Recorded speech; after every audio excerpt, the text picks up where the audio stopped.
자, 안녕하십니까. 가공샐러드입니다. 오늘 5회죠. 5회 문제를 한번 보도록 하겠습니다. 근데 5회 문제를 좀 시작하기 전에, 이제, 조금 있으면 이제 그 일정이 확정이 되죠. 여러분. 자, 이제 얼마 안 남았습니다. 여러분 1년 동안 고생을 많이 하시고 계신데, 사실 뭐 고생을 할 것도 없죠. 공부하는 게 얼마나 편해요. 그렇잖아요. 고생을 할 것도 없는데, 일단은 여러분이 고생한다고 말을 해둘게요. 일단 노는 것보다는 아무래도 좀 고통스러운 면이 있죠. 그래서 여러분이 이제 쭉 해왔던 그 어떤 작업의 결실이 이제 슬슬 이제 막바지를 향해서 이제 치닫고 있는 그런 시점이라고 할 수 있겠어요. 자, 그래서 오늘 해야 되는 게 뭐냐? 공부를 해야 된다. 그런 얘기를 드리고 싶네요. 공부가 제일 재밌죠, 사실. 자, 그러면 5회를 한번 풀어보도록 하겠어요. 자, 그러면 5회 문제를 한번 같이 보실까요?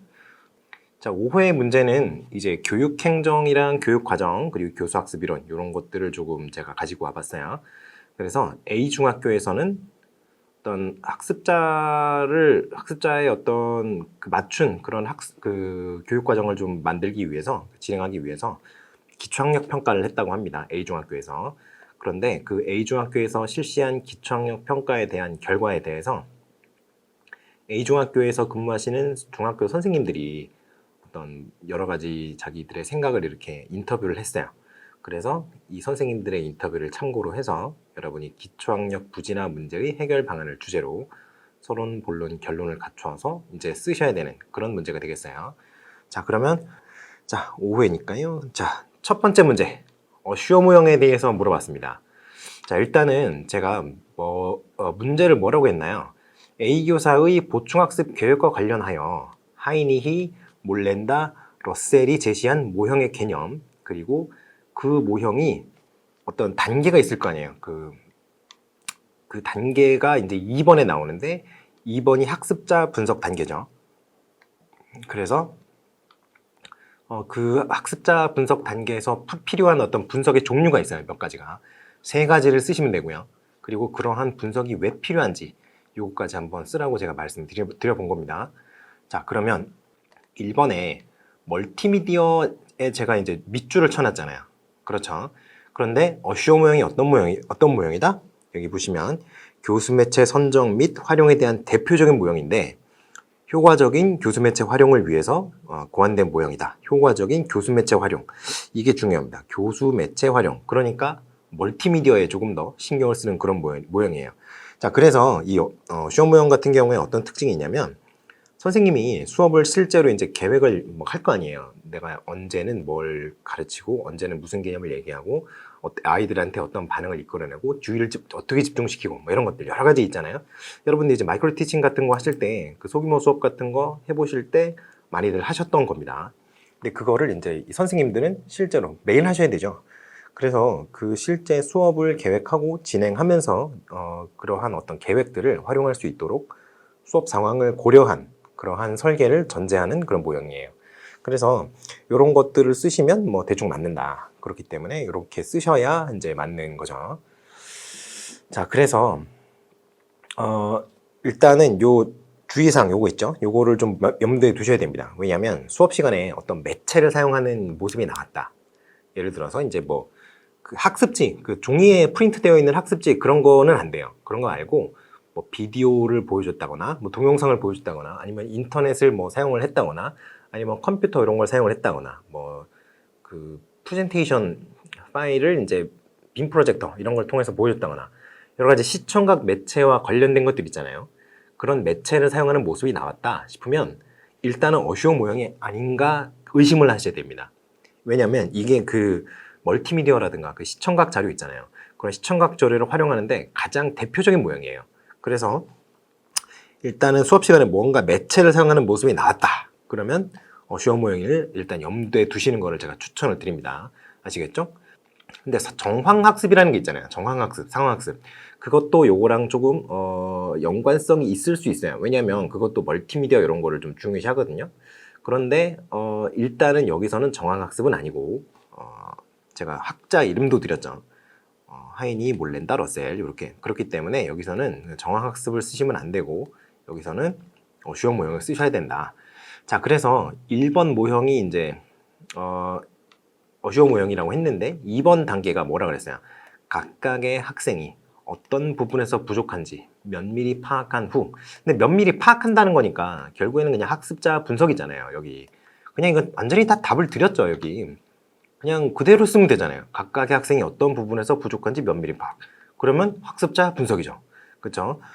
그래서 학습자 분석인데 이거에 이제 필요한 여러 가지 학습자 분석이 뭐에 대해서 분석을 하는지에 대해서 여러분이 알고 있는가 이거를 조금 물어보고 싶었어요. 왜냐하면 그냥 학습자 분석이라고 퉁치고 넘어가는 분들이 많이 있기 때문에 이러한 것들이 있다라는 거는 어휘어 모형 같은 경우는 대표적인 모형이기 때문에 멀티미디어나 이제 시청각 매체와 관련된 대표적인 모형이기 때문에 이런 거 정도는 좀 자세하게 알아두실 필요가 있습니다.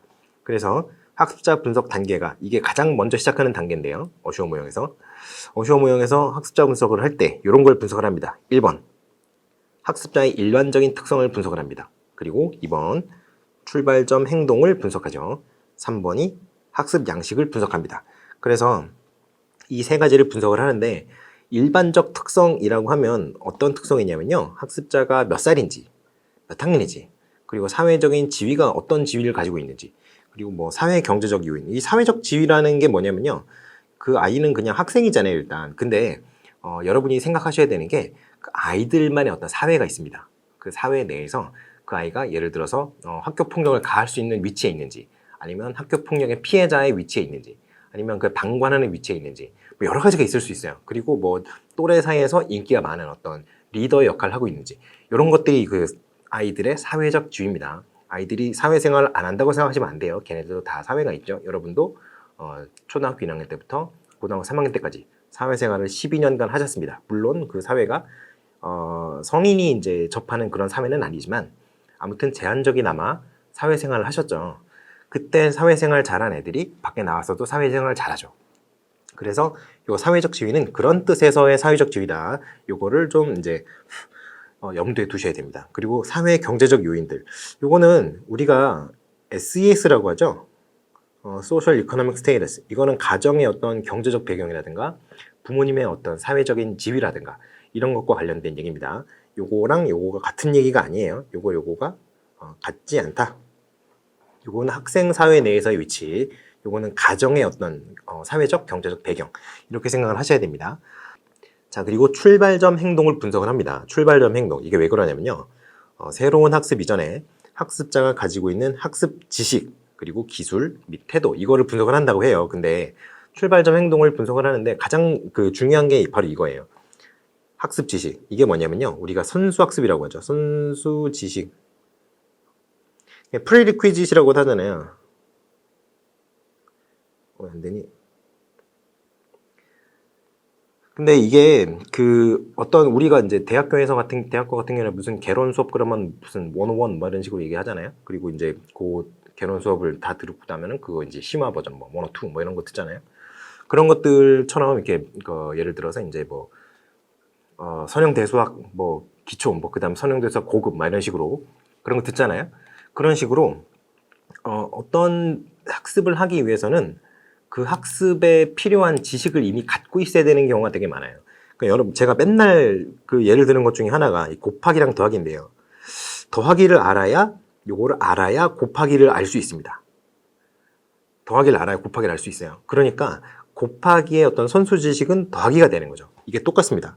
학습자가 이제 곱하기라는 새로운 학습을 해야 돼요. 곱하기에 대해서. 그런데 그 곱하기를 학습을 하기 위해서 이미 알고 이해하고 있어야 되는 지식이 바로 이 더하기에 대한, 덧셈에 대한 지식입니다. 이게 바로 그 학습 지식이에요. 이게 제일 중요해요. 그리고 기술 및 태도 뭐 이런 게 있는데요. 이게 뭐 학습 태도라든가 학습 동기의 수준이라든가 이런 것들이 있는데 사실 이 학습 기술이라든가 학습 태도라든가 이런 건 어느 정도 학습을 시킬 수가 있어요. 나중에. 그리고 우리가 이제 교육 심리학 공부를 하다 보면 굉장히 여러 가지 학습 동기를 끌어올리는 어떤 수단들이 있습니다. 뭐 조건화라든가 여러 가지가 있죠. 그런데 문제가 되는 게 뭐냐? 그 조건화는 일단 알아야 됩니다. 알고 있는 게 있는 상태에서 조건화가 가능한 거예요. 왜 그러냐면요. 아이들이 아무리 학습 동기가 높아도 아는 게 없단 말이에요. 예를 들어서 아주 너무 공부를 좋아하는 친구가 있어요. 근데 초등학교 1학년이라고 해보세요. 초1. 근데 이 친구가 아주 학습 동기가 높습니다. 공부를 아주 열심히 하려고 그러고 책도 열심히 읽어요. 그런데 이 친구를 대학교 수업에 갖다 놓고 공부를 시킨다고 해보세요. 그러면 대학교 교양 수업이라도 이 친구가 이해를 할 수가 없잖아요. 용어가 너무 어렵고. 그렇잖아요. 아는 게 있어야 공부에 흥미를 가질 수 있는데 들으면 아는데 들으면 모르는데 그게 어떤 학습 동기가 생길 수가 없죠. 그래서 이런 경우에 이제 그런 말을 하죠. 지구인의 말로 해줘. 뭐 이런 식으로 얘기를 하죠. 알아들을 수 없으니까요. 그래서 학습 지식이 있느냐 없느냐가 굉장히 중요합니다. 그래서 이 선수 학습 지식의 정도를 파악하는 게 좀 가장 중요하다. 자, 그리고 학습 양식 분석이라고 하다니 배가 고픈가 보군요. 자, 학습 양식이 굉장히 여러 가지가 있죠. 여러분이 이제 인지 양식이라 그래서 장 독립적이냐, 장 의존적이냐, 뭐 이런 것도 있고요. 그리고 이제 시각적인 그 어떤 자극에 예민한 친구가 있고요. 그리고 오디토리 자극, 이게 청각적인 자극인데요. 그 청각적인 자극에 좀 예민한 친구가 있고 이렇습니다. 일반적으로 동양인의 경우 한중일 삼국 통틀어서 시각적인 자극에 조금 더 서양인보다 민감하다고 얘기를 합니다. 뭐 그런 차이가 있어요. 많이 크지는 않은데 뭐 개인 차도 약간씩 있고요. 그런데 이런 학습 양식을 분석하는 거는 개별화 수업을 하기 위해서예요. 왜 그러냐? 어떤 자극에 더 예민하게 반응하는지를 좀 알게 되면 어떤 특성에 맞춘 학습 자료를 준비해 줄 수 있겠죠. 시각적인 어떤 정보를 더 잘 처리하는 아이들한테는 시각적인 정보를 더 주는 거예요. 청각적인 정보를 더 민감하게 잘 받아들이는 아이는 말로써 설명을 더 해주면 뭐라 그래야 되나요? 좀 더 이해를 잘 한다고 할까요? 그런 차이가 있습니다. 그래서 이런 것도 이제 좀 생각을 해봐야 되고요. 이 정서적 반응이 이제까지 얘기했던 건데요. 그리고 학습 환경, 이것도 이제 학습 양식에 들어갑니다. 왜냐면 아이가 집에 이제 갑니다. 학교 끝나고 집에 가요.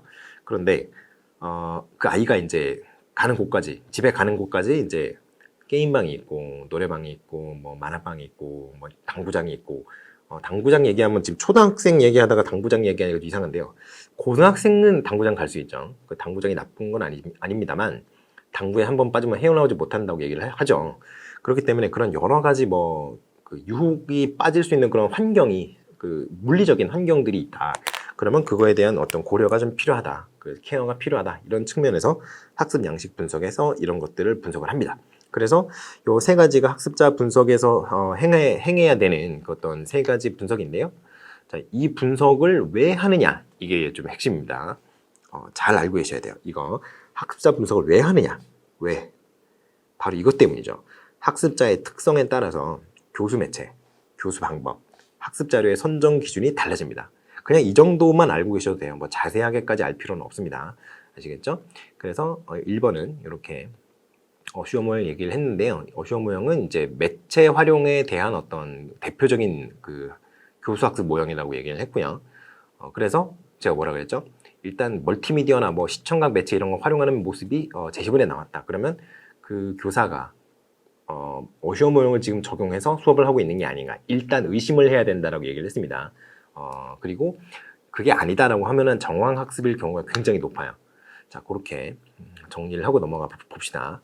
자, 그러면 1번은 간단하게 끝났고요. 2번을 봅시다. 2번이 뭐라고 했어요? 비교사가 언급하는 동그라미 3번의 효과를 설명하는 교육과정의 명칭, 개념, 그리고 발생, 원인 두 가지. 요거를 이제 여러분이 잘 기술하시면 되는 그런 문제였어요. 자, 그러면 동그라미 3번을 뭐라고 썼을까요? 미처 고려하지 않았던 효과. 이게 왜, 이거 좀 느낌이 오시죠? 이게 뭔지. 자, 이게 뭘까요? 그렇죠. 레이턴트 커리큘럼, 네, 잠재적 교육과정입니다.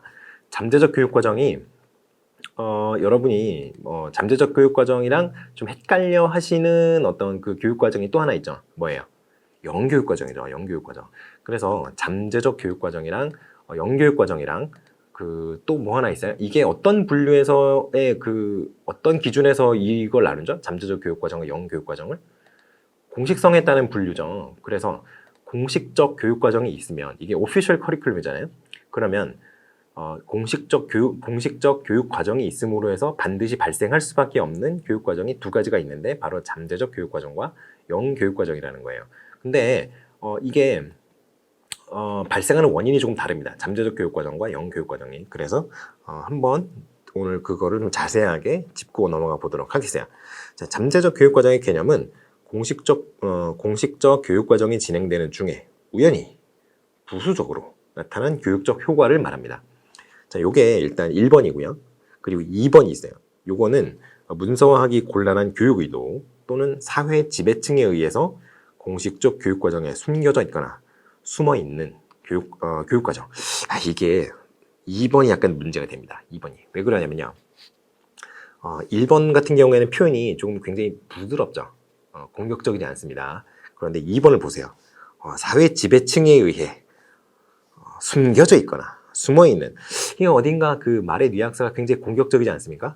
이게 바로 어느 쪽에서 얘기하는 거냐면요. 이제 갈등론자들이 이런 얘기를 합니다. 그래서 급진적 관점이라고 하죠. 그래서 급진적 관점 같은 경우에는 대체로 잠재적 교육 과정에 어떤 부정적인 측면을 많이 강조를 해요. 1번 보세요. 1번은 그 보수적 관점이에요. 잭슨이라는 학자가 가장 처음에 주장한 게 잠재적 교육 과정인데, 이 잠재적 교육 과정이 1번 같은 경우, 잭슨의 관점 같은 경우에는 좀 그냥 뭐 그렇게 공격적이지 않습니다. 그런데 이 보수적 관점이라고 하죠. 보수적 관점 같은 경우에는 잠재적 교육 과정을 그냥 공식적 교육 과정이 있는데 당연히 생긴다, 어쩔 수 없다, 뭐 이런 식으로 얘기를 합니다. 그래서 학교 생활을 통해서 잠재적 교육 과정과 비공식적 문화를 어떤 학습을 하게 된다, 뭐 이런 정도예요. 뭐 드리븐이라든가 잭슨이라든가 이런 사람들이 이제 잠재적 교육 과정을 이런 식으로 얘기를 합니다. 그냥 생기는 거야, 어쩔 수 없어. 그렇게 사회가 그렇게 생겼는데 어떻게? 뭐 이런 식이에요. 근데 이 급진적 관점 2번 같은 경우, 이게 이제 일리치라든가 뭐 보울주, 긴티스 이런 사람들, 애플이라든가 지루 이런 사람들이 대체로 2번에 가까운 어떤 관점을 취해요. 그래서 이 급진적 관점 같은 경우에 굉장히 그 잠재적 교육 과정의 부정적 효과에 주목한다 그랬죠. 그래서 이 잠재적 교육 과정이 이러한 부정적 효과가 있기 때문에 학교 교육에 근본적인 어떤 변화가 필요하다, 이런 식으로까지 연결이 됩니다. 이 사람들의 논리는.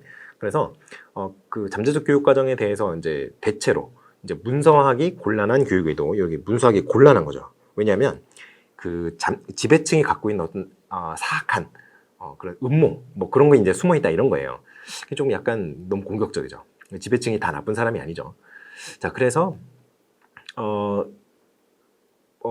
제가 이제 얘기했던 것처럼 이제 좀 부정적인 측면을 좀 강조하는 게 이거다. 그래서 급진적 관점 같은 경우에는 이제 제가 간단하게 말씀을 좀 드리자면, 일리치 같은 경우에는 그래서 타락교론이라는 얘기를 하죠. 타락교라고 하면 뭐예요? 학교가 필요 없다, 이런 거잖아요. 그냥 일리치가 얘기하기에는 학교라는 게 그 배움의 장이잖아요. 선생님이 가르치고 아이들이 배우고. 그런데 그리고 학생이 학년을 이렇게 올라가죠. 학년 올라가는 거는 내가 그 학생이 어느 정도 그 나이와 학년에 맞는 그 어떤 가르침을 어느 정도 수행을 했다라는 증거라는 거예요. 일리치의 주장은. 그래서 교육을 받은 사람은 높은 위치에, 교육을 받지 못한 사람은 낮은 위치에 위치한다. 그러니까 일종의 어떤 카스트 제도다, 이런 식으로까지 얘기를 합니다. 너무 심각하죠, 그 보는 관점이. 그래서 또 이런 부정적인 효과가 있다고 얘기를 합니다. 학교가 학생을 소외시킨다, 이런 얘기도 합니다. 왜냐하면 스스로에게 뭐라 그래야 되나요? 스스로가 이제 배우고 이제 학습하기 위해서 스스로에게 충실해야 되는데, 학생이라는 게 그게 아니라 학력을 평가를 받잖아요. 학교에서는 시험을 보잖아요. 그러니까 그 시험을 잘 보기 위한 존재가 된다는 거예요. 그러니까 어떤 자아가 타자가 된다, 뭐 이런 식으로 얘기를 하는 거죠. 그래서 은밀하고 아주 부당한 방식으로, 그러니까 이게 계속 공격적입니다. 은밀하고 부당한 방식으로 학생들에게 어떤 사회 지배층의 어떤 특정한 가치, 사회 지배층이 공유하는 특정한 가치를 계속 주입한다, 이런 식이에요. 그래서 학교가 이제 없어져야 된다까지 이제 얘기를 합니다. 이 사람은 좀 과하죠. 여러분 같은 경우에는 이제 교사가 되려고 하는 분들이잖아요. 그런데 교사가 되려고 하는 분들인데 일리치의 어떤 주장을 좀 지지한다, 이러면은 약간 그 사람은 뭐라 그래야 되나요? 자기 부정하고 있는 게 아닌가, 이런 생각이 약간 들 수 있죠. 보울주와 긴티스 얘기를 해볼게요. 이 긴티스를 진티스로 알고 계신 분들이 좀 있는데요. 진티스 아니고요, 긴티스입니다. 긴티스. 보울주와 긴티스 같은 경우에는 요 사람들은 이제 학교가 아동에게 어떤 자본주의 사회를 유지하고 발전시키는 데 필요한 여러 가지 가치관이라든가 어떤 인간적인 특성이라든가 이런 걸 좀 주입한다 이런 식으로 얘기를 합니다. 그래서 자본주의 사회를 유지 발전시키는 어떤 특성이 있단 말이에요. 그게 어떤 거예요? 그 사장님이 얘기하는 거를 잘 수행하는 그것도 종업원의 마인드라든가 그런 것들 있잖아요. 그리고 돈이 최고다 이런 마인드. 물론 이제 돈이 최고인데 물론 부정적인 방법으로까지 돈을 번다 이런 건 아니지만 이 정도까지는 아니지만 일단 돈에 대한 선호라든가 뭐 이런 거 여러 가지 있죠. 그 돈을 많이 벌면 이제 사회에서 가치 있는 사람으로 취급을 한다든가 이런 여러 가지 이제 좀 부정적인 그런 특성들이 있잖아요. 자본주의 사회가 갖는. 그러니까 그러한 어떤 것들이 학교 내에서 재생산된다라고 얘기를 합니다. 그래서 이제 이러한 자본주의적 어떤 생산 관계가 재생산된다라고 얘기를 해요. 우리 사회에 나가보면 여러분 사회에 진출하면 그 여러분 친구들 중에 그냥 회사 다니는 친구들이 있을 거 아니에요. 그러면 누가 갑이에요? 회사 내에서 사장님이 갑이죠. 근데 사장님이 이제 일을 시키면 그 밑에서 일을 하는 종업원들이 일을 한단 말이에요. 그러니까 이런 그 자본주의 어떤 자본의 소유를 가지고 이제 근거를 그 신분을 나누게 되는 거죠.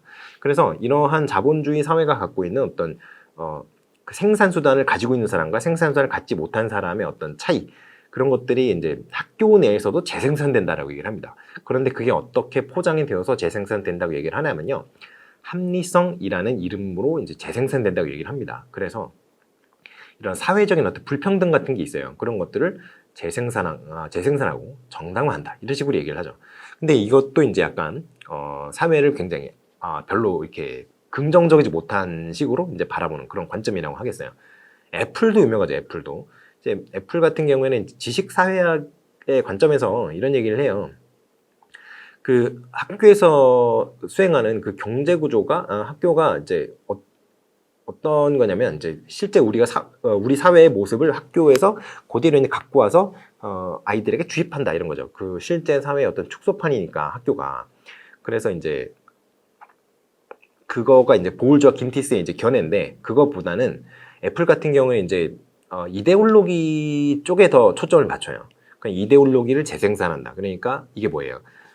사회 지배 계급이 어떤 공유한 어떤 가치관이라든가 그 사고 방식이라든가 그런 것들을 조금 더 재생산하는데 초점을 맞추고 있어요. 근데 아무튼 이 애플이라는 사람도 그 경제 구조라든가 뭐 이런 것들을 부정하는 게 아니라 그것도 있는데 자기가 보기에는 그 어떤 이데올로기를 재생산하는 게 더 문제가 크다 이런 식으로 보는 거죠.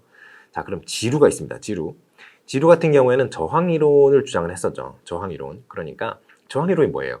그 어떤 이게 영국에서 이제 연구를 했었죠. 이 사람 같은 경우 영국의 노동자 계급의 그 가정에서 이제 태어나고 자란 아이들 같은 경우에는 그 갱스터 문화, 갱 문화 이런 거 있다는 얘기죠. 그래서 이제 레드라고 얘기를 하고 서로 그 people 뭐 kids 이런 식으로 얘기를 해도 되는데 서로 이제 그 어떤 커뮤니티 같은 공동의 커뮤니티 같은 그런 것들을 이제 유지를 한다는 거죠. 그 알게 모르게 이게 미국의 흑인 사회에서도 똑같이 나타납니다. 왜냐하면 미국의 굉장히 유명한 농구 선수 중에 NBA 스타 출신의 농구 선수 중에 찰스 바클리라는 사람이 있어요. 이 사람이 이제 옛날에 농구를 굉장히 잘했던 유명한 선수인데 이 사람이 이제 TV 쇼에 나와서 이런 얘기를 합니다. 흑인 사회가 왜 발전하지 못하는지에 대해서 신랄하게 비판을 해요. 이 사람은 흑인이거든요. 근데 흑인이 공부를 열심히 하고 행동 거지를 바르게 하면 주변에서 비난을 한다는 거예요. 흑인답지 못하다라고. 그러니까 이게 굉장히 피어 프레셔 같은 게 있는 거죠. 친구로부터의 어떤 사회적 압력 그런 것들을 받는다는 겁니다. 그런데 그게 굉장히 심해요. 영화에서도 나오잖아요.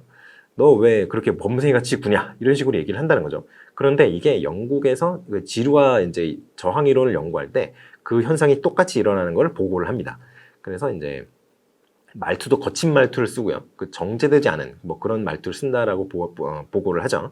그래서 이 학교 안에 있는 어떤 그 아이들 사이에서의 권력 구조 이런 게 있어요. 그리고 학교에서 다루어지는 지식이 그 아이들 사이에서의 어떤 권력 관계가 상호작용을 한다는 거예요. 그래서 그 상호작용을 함으로써 그런 어떤 그 노동자 블루칼라 계층의 아이들은 내가 공부를 해서 그 사회의 어떤 사회적인 신분 상승을 할 수 있는 게 한계가 있다는 걸 일찍이 깨닫는다는 거예요. 이 지류 같은 경우에는 그거를 제약과 간파라고 하는데 그러한 어떤 기제를 일찍이 알아차려서 애시당초 그런 어떤 신분 상승 같은 거 자기가 공부를 하면은 어느 정도까지 신분을 올릴 수 있는지 그런 거에 대해서 일찌감치 포기를 하고 그냥 거칠게 살다가 그냥 아버지랑 어머니가 갖고 있는 직업과 비슷한 어떤 수준의 그런 직업을 갖게 된다. 이라는 얘기를 하는 겁니다. 그래서 지배적 헤게모니가 이제 여러 가지가 있잖아요. 예를 들어서 이제 우리가 쓰는 말투라든가 어휘라든가 여러 가지가 있는데 그런 데서부터 드러난다고 얘기를 하는데 그런 거에 대해서 이제 대항해서 이제 형성이 되어야 하는 어떤 대항적 헤게모니 이런 거를 막 필요하다 이런 식으로 얘기를 하죠. 그러니까 이 사람들은 전부 이 2번의 어떤 관점에 가까운데 그게 좀 이제 제가 보기에는 좀 듣기에는 좀 신박해 보일 수 있는데 이미 좀 상한 떡밥이고요. 그러한 주장을 하는 사람이 일부 있고 별로 공감받지 못하고 있어요. 아직도 이거에 사로잡혀 있는 사람들도 일부 있습니다만 우리나라 학계에서도 뭐 그렇게 환영을 받지 못하는 큰 의미는 없다라고 이제 판단에 대해서 이제 약간 상한 떡밥이기 때문에 이쪽보다는 이쪽으로 알아두시는 게 훨씬 유리합니다. 아시겠죠? 왜냐하면 이쪽으로 출제될 가능성이 훨씬 높아요. 이거는 여러분 생각을 해보세요. 학교가 필요 없다라고 얘기하는데 선생님 뽑는 시험에 그런 걸 내지 않겠죠? 이걸 낼 확률도 없습니다. 1번 아시겠죠? 그래서 요렇게 외우시되 요거 있죠. 문서하기 곤란한 교육 의도 정도까지는 여기 더 덧붙여서 얘기를 해도 됩니다. 예를 들어서 문서하기 곤란한 교육 의도 또는 공식적 교육 과정이 진행되는 중에 우연히 부수적으로 나타난 교육적 효과 이렇게까지는 뭐 선생님들이 이제 알고 계시면 돼요. 근데 뭐 뒤에 있잖아요. 이 부분은 안 쓰시는 게 좋습니다. 이거 굉장히 공격적이죠. 답안에는 예쁜 말만 쓰는 게 좋습니다. 자, 그래서 잠재적 교육 과정은 이런 거고요. 잠재적 교육 과정을 이제 뭔지 알았으니까 뭘 쓰라고 했나요? 그러네요. 개념까지 지금 설명을 했죠. 발생 원인 두 가지를 설명을 해야 됩니다. 잠재적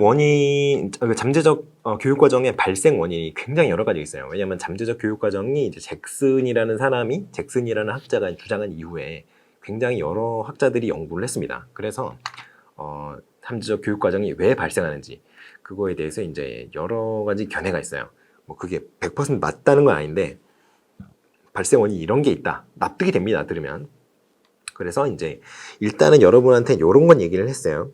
군집성, 상찬, 권력관계, 공식적 교육 과정의 존재, 그리고 기타 등등 막 이렇게 얘기를 했는데 자, 이거를 하나씩 얘기를 하자면요.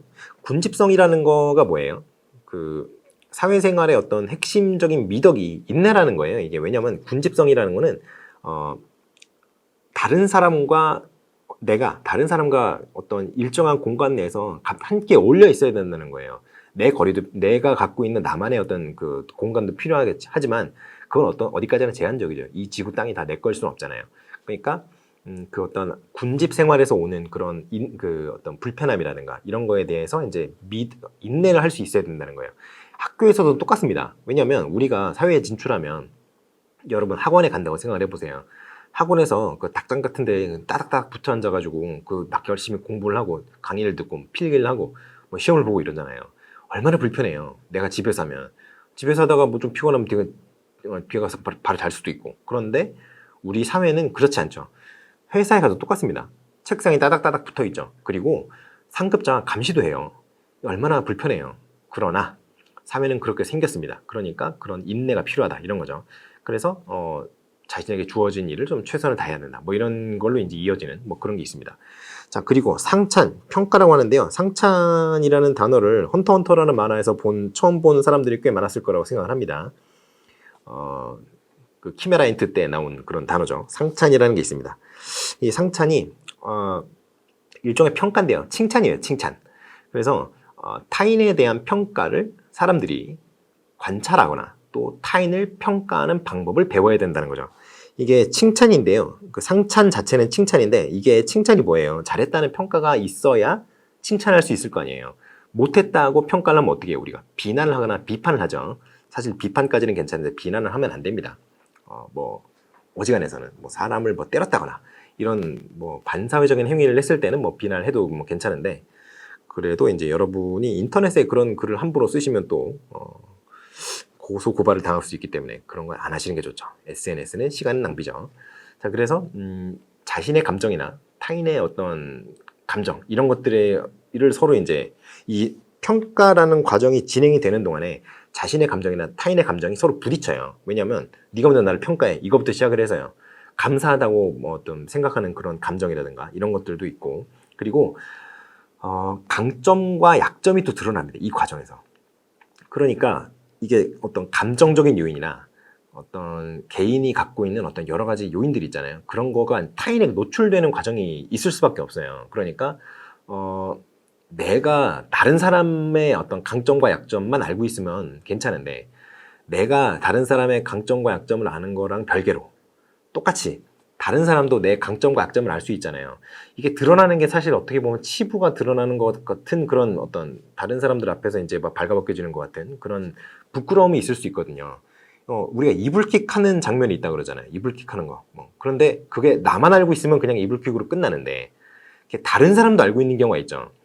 이게 다른 사람들 앞에서 공개되면 굉장히 창피하단 말이에요. 이게 강점과 약점인데 이게 다른 사람들 앞에 드러나게 됩니다. 왜냐하면 우리는 사회생활을 하게 되니까요. 그래서 이런 것들이 이제 잠재적 교육 과정이 드러나는 발생하는 그런 원인이다. 권력 관계라는 것도 있죠. 권력 관계는 이제 학교 내에서의 어떤 아이들 간의 권력 구조, 그리고 아이들과 교사 간의 권력 구조, 교사 사이에서의 권력 구조, 이런 게 성인 사회의 어떤 권력 구조랑 별반 다를 게 없어요, 사실은. 왜냐하면 리더가 있고, 그 리더를 따르는 어떤 추종자 무리가 있고, 뭐 추종자 그런 무리와 별개로 아예 따라노는 그룹이 있고, 뭐 이런 거 있잖아요. 이런 게 사실 성인 사회랑 똑같죠. 그래서 이런 것도 이제 잠재적 교육 과정이 발생하는 원인이다. 그리고 이제 공식적 교육 과정의 존재라고 했는데요. 이거는 잭슨이 얘기를 합니다. 공식적 교육 과정이 존재하기 때문에 어쩔 수 없이 그 교육이라는 게 어떤 교사로부터 학생에게 어떤 지식이 전달되는 과정이잖아요, 실제로. 그런데 이 과정에서 선생님이 의도하지 않았으나 어떤 그런 부수적인 효과가 나타날 수 있죠. 예를 들어서 선생님이 말투가 웃기는 말투를 쓴단 말이에요. 그럼 애들이 그걸 배워요. 그렇잖아요. 막 따라한단 말이에요. 그리고 선생님이 좀 웃기는 행동을 한다 그러면 애들이 막 따라하고, 선생님이 수업 도중에 막 욕을 한다 그러면 애들이 막 따라합니다. 이런 것들이죠. 그런 것들도 있을 수 있고, 선생님이 뭐 평소에 생활 태도가 별로 좋지 않다거나 맨날 술을 먹고 막 와서 자습이나 시킨다든가 이러면 애들이 뭘 배우겠어요. 그렇잖아요. 선생님들이 행동을 잘해야 된단 말이죠. 이 잠재적 교육 과정 때문에 그런 거예요. 그래서 공식적인 교육 과정이 존재하는 한 잠재적 교육 과정은 항상 존재할 수밖에 없습니다. 그러니까 이제 뭐 예를 들어서 이제 수업 시간에 선생님이 좀 이상한 뭐 교육을 한다고 해봐요. 예를 들어서 굉장히 성차별적인 발언을 한다든가, 그리고 이제 인종차별적인 발언을 한다든가, 이런 거를 자꾸 애들한테 얘기를 하면 아이들의 어떤 가치관 같은 것까지 굳어져 있지 않은 상태인데 그걸 학습을 하게 된단 말이에요. 약간 무비판적으로, 무지성으로. 그렇게 받아들이기 때문에 그러한 행동이나 어떤 말투라든가 그 사상이라든가 이런 것들을 아이들로부터 좀 아이들로부터 격리시킬 필요가 있다는 거예요. 본인이 실제 그런 생각을 하고 있다고 하더라도 선생님들 중에도 이상한 사람들이 꽤 있기 때문에 그런 생각을 하고 있는 사람이 꽤 있을 수 있죠, 생각보다. 그런데 자기가 그렇게 생각을 하고 있더라도 아이들에게 함부로 그런 걸 강요해서는 안 됩니다. 선생님들한테 정치적인 중립을 요구하는 이유가 뭐예요? 아이들의 아직 가치관이 형성이 되어 있지 않기 때문에 일단은 양쪽 다 뭐 좌파든 우파든 어느 쪽을 지지하든 아이들에게 양쪽 다 이런 견해를 갖고 있다라는 그것도 중립적 견해를 이제 표시를 해줘야지. 그 중립적인 관점에서 애들에게 가르쳐야지. 뭐 우파 쪽으로만 가르친다던가, 좌파는 다 멍청이야 이러면서 빨갱이야 뭐 이런 식으로 가르친다던가, 그 또 약간 진보적인 성향을 가지고 계신 분들은 우파들을 보수적인 성향을 갖고 계신 분들을 막 저 사람들은 구태의연해 뭐 이런 식으로 가르친다면은 그거 안 되는 거예요. 그러니까 아이들이 충분히 성장을 해서 양쪽의 어떤 견해를 다 자기가 스스로 판단할 수 있는 정도까지 어떤 인지적인 능력이나 논리적인 능력이 발달을 했을 때 자기가 선택할 수 있게 해줘야지, 어렸을 때 막 그런 걸 강요하면 안 된다는 거죠. 여러분들도 이제 나중에 분명히 여러분들도 정치적인 성향이 있을 텐데 그런 걸 함부로 막 강요하시면 안 돼요. 어느 쪽이든. 아시겠죠? 자, 그래서 이런 것들이 뭐 부정적인 어떤 태도가 나타날 수 있단 말이에요. 선생님의 그 어떤 평소의 말투라든가 사상이라든가 이런 거에서. 그런데 이런 거가 학습이 될 수 있어요, 애들이. 그게 바로 잠재적 교육 과정의 하나입니다. 그러니까 이런 게 발생했을 때 어떻게 해야겠어요? 아이들이 맨날 얘기하는 게 막 성차별적인 발언을 해. 어디서 이상한데, 인터넷 같은 데서 이상한 데서 보고 와가지고. 그럼 그런 거는 이제 하지 못하게 어떤 교육적인 조치가 필요하겠죠. 자, 그런 얘기를 좀 해드리고 싶어요. 그리고 드리븐이 얘기했던 거는 이제 사회화 기능 차원에서 어떤 잠재적 교육 과정을 분석을 하는데요. 드리븐 같은 경우에는 이 사람 같은 경우에는 여기 안 넣었나요? 네, 없네요. 자, 여기 이제 드리븐 같은 경우에는 독립감과 성취감, 이게 이제 잠재적 교육 과정의 어떤 발생 원인이라고 얘기를 합니다. 드리븐 같은 경우에는 독립감과 성취감이 잠재적 교육 과정의 어떤 발생 원인이라고 얘기를 해요. 이게 뭐냐면요, 공식적 교육 과정을 학생들이 다 배우게 되잖아요. 그거를 좋아하든 싫어하든 잘하든 못하든 무조건 공식적인 교육 과정에 노출이 됩니다. 그런데 그런 공식적 교육 과정이라는 거는 교육 과정을 배운다는 게 뭐예요? 어떤 학습 과제를 수행한다는 얘기잖아요. 그렇잖아요. 교육이 일어나려면 학습을 해야 되는데 학습을 뭘로 평가할 거예요? 과제 수행을 보고 평가를 할 거 아니에요. 그러니까 그러한 과제를 수행하는 장면에서 이제 독립심이나 성취감이라든가 이런 것들이 이제 발생할 수 있는데, 이런 것들이 뭐 어떤 잠재적 교육 과정에 어떤 영향을 준다, 이런 얘기를 하는 거죠. 그리고 성인의 권위에 대한 수용. 성인이 누구예요? 이게 뭐 세인트 이런 게 아니고요. 성스러운 사람 이런 게 아니고 교사입니다. 교사. 혈연 관계를 떠나 있는 사람인데 굉장히 아이들의 어떤 학습에 그리고 삶에 지대한 영향을 주는 사람이 누구예요? 교사입니다. 왜냐하면 어떤 가정 같은 경우에는 아침 일찍 부모님이 다 일을 하러 나가세요. 그리고 밤 늦게 들어오시죠. 이제 뭐 장사하시는 분들 중에 그런 분들 굉장히 많이 있죠. 그러면 부모님이랑 같이 있는 시간보다 선생님이랑 같이 있는 시간이 훨씬 긴 아이들이 있어요. 이런 경우에는 부모님보다도 선생님의 영향이 훨씬 더 크죠. 왜냐하면 자기가 접하는 성인이 선생님이니까, 부모님이 아니라 오히려 실제 같은 이제 집 안에서 이제 먹고 자고 하는데도 불구하고 오히려 더 선생님의 영향이 더 큰 겁니다. 이런 경우에는 선생님과 그렇게 끈끈한 관계가 형성이 되어야 되는데 그리고 그런 경우가 생성이 되는 경우가 좀 있죠. 선생님한테 의지하고. 그런데 이 관계가 혈연 관계는 아니잖아요. 선생님이 그 아이의 아빠는 아니잖아요. 엄마는 아니잖아요. 그러니까 굉장히 큰 영향을 주는 사람임에도 불구하고 일단 혈연 관계는 아니다. 굉장히 객관적이고 합리적인 어떤 독립된 어떤 개체로서의 인간 대 인간의 만남이다. 이런 식으로 생각을 하셔야 됩니다. 그래서 굉장히 객관적인 합리적 관계 안에서 그러한 어떤 타인의 권위라든가 이런 것들을 수용하는 방법 같은 거, 이런 걸 좀 배우게 되는데 이런 것들이 잠재적 교육 과정의 발생 원인 중에 하나다라고 이제 드리븐 같은 경우 얘기를 합니다. 그리고 우리나라에 이제 김종서라는 그 선생님이 한 분 계세요. 이분이 이제 서울대 제가 알고 있기로는 서울대에서 이제 정년을 하신 걸로 알고 있는데, 이분 같은 경우에도 뭐 여러 가지 얘기를 합니다. 목적성이라든가 이 목적성이라든가 강요성이라든가 분집성이라든가 위계성이라든가 뭐 여러 가지 얘기를 하시는데, 이게 뭐 이런 것들이 있어요. 그 예를 들어서 이제 실제적인 목적이랑 공식적인 목적이랑 요 사이 괴리가 있을 거 아니에요. 그러니까 공식적으로는 이런 것 때문에 교육을 합니다라고 얘기하는데 실제적으로는 그런 목적이 아닌 것들이 있잖아요. 예를 들어서 학교 교육에서는 우리가 뭘 목표로 합니까? 기본적으로 전인 교육을 목표로 하죠. 전인 교육. 그리고 자아 실현을 목표로 합니다. 아주 듣기 좋은 얘기는 그거지만 실제로는 어떤 걸 목표로 하나요? 좋은 대학 보내는 걸 목표로 하죠. 고3쯤 되면은, 고등학교쯤 되면은 확연하게 나타나요. 그리고 성적 내신 성적 중요한데요. 내신 성적 받는 거 잘 받는 게 이제 좋은 대학교를 가는 게 유리하니까 그런 거고, 내신 성적이 뭐 대학 가는데 별로 안 중요한 뭐 수시 뭐 이런 게 확대가 되어 있는 지금 같은 경우에는 내신 성적도 뭐 그렇게 중요하게 생각하지 않는 경우가 꽤 있죠. 지금은 좀 이제는 좀 달라지는 것 같기는 한데. 자, 그리고 이제 그 명문대학에 진학에 이제 학교 전체가 올인을 하게 되죠. 뭐 야자를 엄청 한다거나 그리고 이제 야자를 한다고 하더라도 뭐 공부 잘하는 애가 학원 가겠다 이러면 보내준다거나 이런 것들이 있죠. 뭐 인성교육 이런 거 할 시간이 없어요. 그러니까 이게 좀 부정적인 어떤 그런 현상인데 아무튼 그런 것들이 나타납니다. 그리고 강요성이라는 게 있죠. 일단은 여러분이 학교를 다녔을 때 생각해 보세요. 여러분이 1학년 때 몇 반, 2학년 때 몇 반, 3학년 때 몇 반 여러분이 정했어요? 아니죠. 학교에서 정해주죠. 그리고 여러분 책상 사이즈 있잖아요. 책상 사이즈. 몸이 되게 작으신 분들이나 몸이 굉장히 큰 분들이나 이런 분들은 책상이 너무 높거나 책상이 너무 좁거나 불편하죠. 근데 그 책상 사이즈를 왜 그 사람 몸에 안 맞춰가지고 그 어떤 천편일률적인 사이즈로 만들었을까요?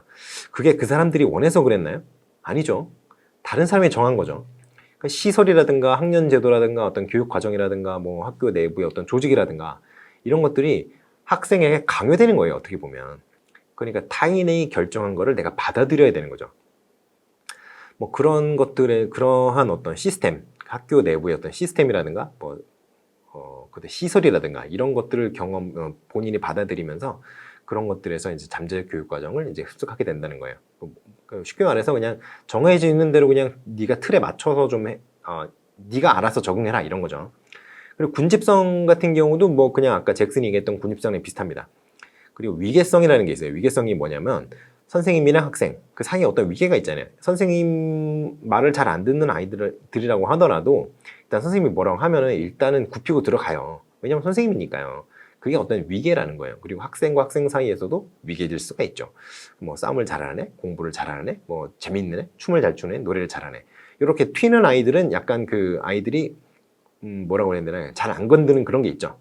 이런 것들이 이제 어떻게 보면은 잭슨이 제시한 어떤 권력 관계랑 좀 비슷하다고 얘기를 해야 되나요? 뭐 실제로 뭐 지시를 하고 뭐 그 명령을 들어야 되고 이런 건 아닙니다만 어떤 그 사회 내에서의 어떤 프리빌리지를 갖고 있는 그런 것들이 이제 약간의 권력 관계에 유사한 개념이다 이런 거죠.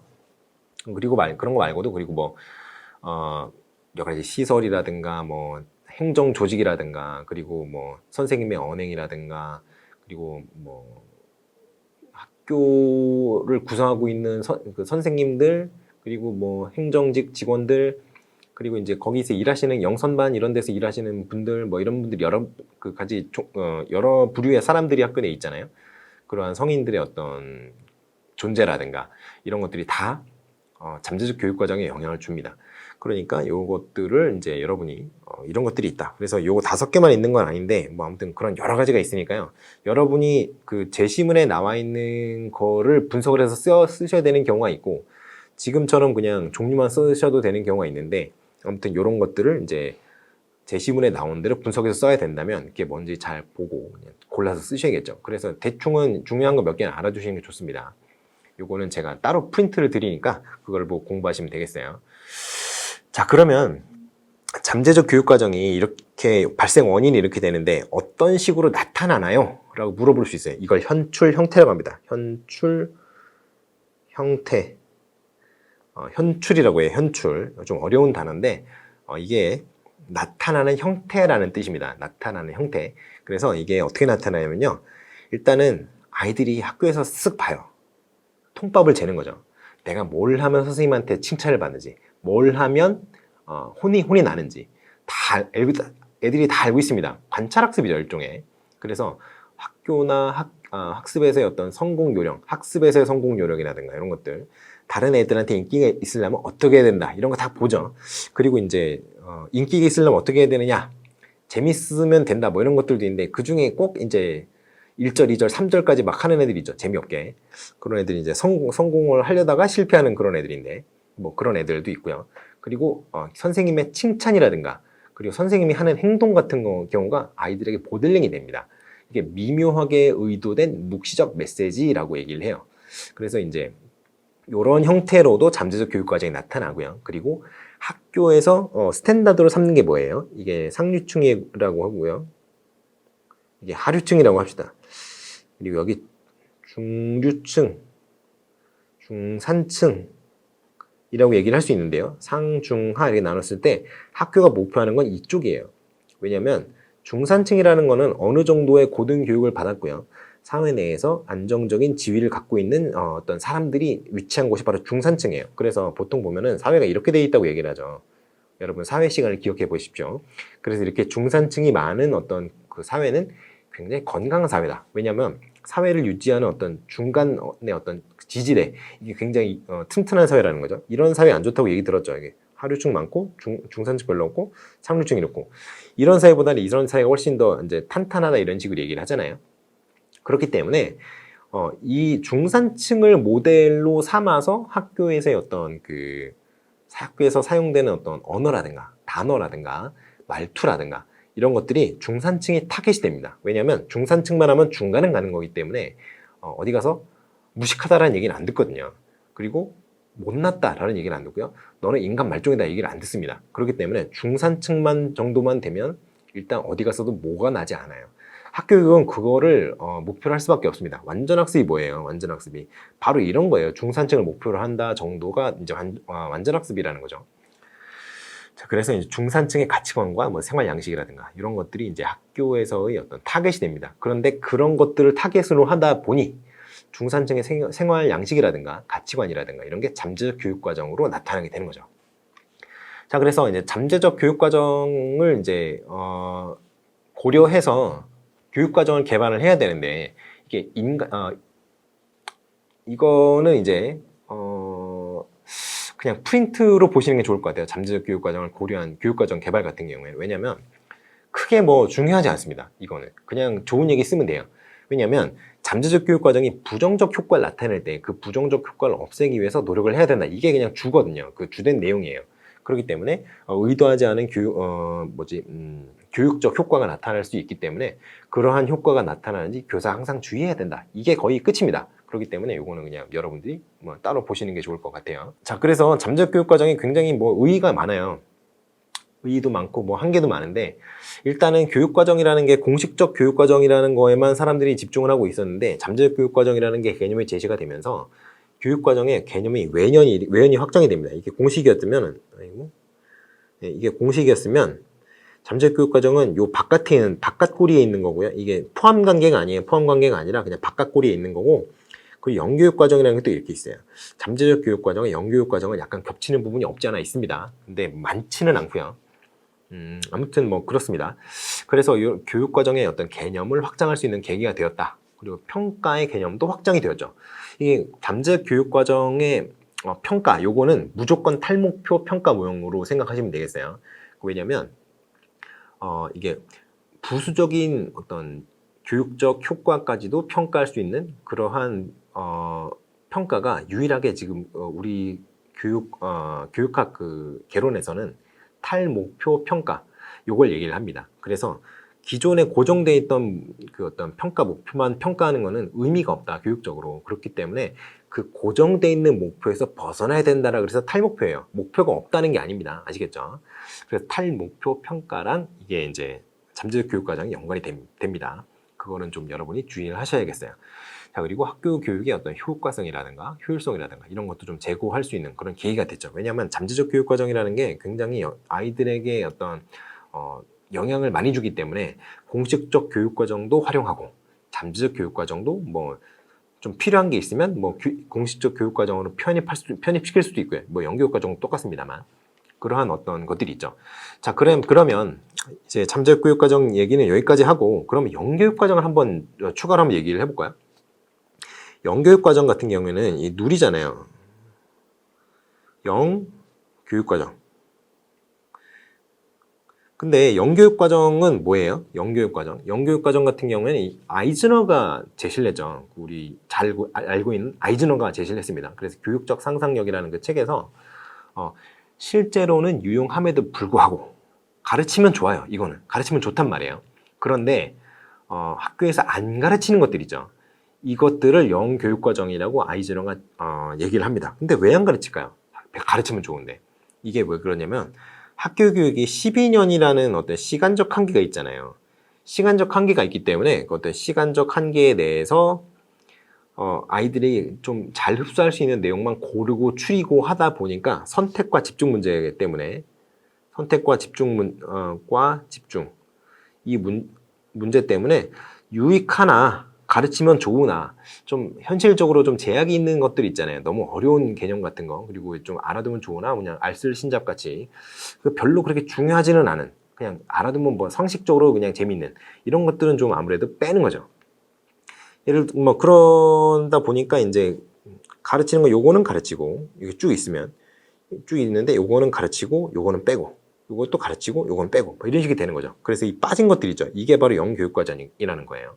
아시겠죠? 그래서 이게 뭐 여러 가지가 있습니다. 이것도 나타난 이유가 뭐 선생님이 원래 이제 교육과정에 원래 있는데 공식적 교육과정에 있는데 선생님이 깜빡하고 안 가르쳤다거나 선생님은 가르쳤는데 애들이 못 알아듣는다거나 그리고 이제 학교가 좀 보수적이니까 학교는 진짜 보수적인 어떤 집단이에요. 그렇기 때문에 좀 진보적인 얘기는 좀 못하게 된다거나 요즘에는 뭐 정교조분들이 있어가지고 그렇지만도 않습니다만 사실 그 정교조분들도 굉장히 보수적인 측면이 있어요. 왜냐하면 선생님이기 때문에 일단 복장 같은 것도 그렇고요. 여러 가지가 이제 진보와 어떤 보수가 공존하는 그런 분들이죠. 그러니까 이제 그러한 어떤 학교의 보수성이라든가 어떤 정치적인 문화적인 그리고 종교적인 어떤 금기 터부 이런 것 때문에 이런 게 나타나는 그런 게 있습니다. 예를 들어서 이제 교회 다니시는 분들은 술, 담배 얘기 잘 안 하시죠.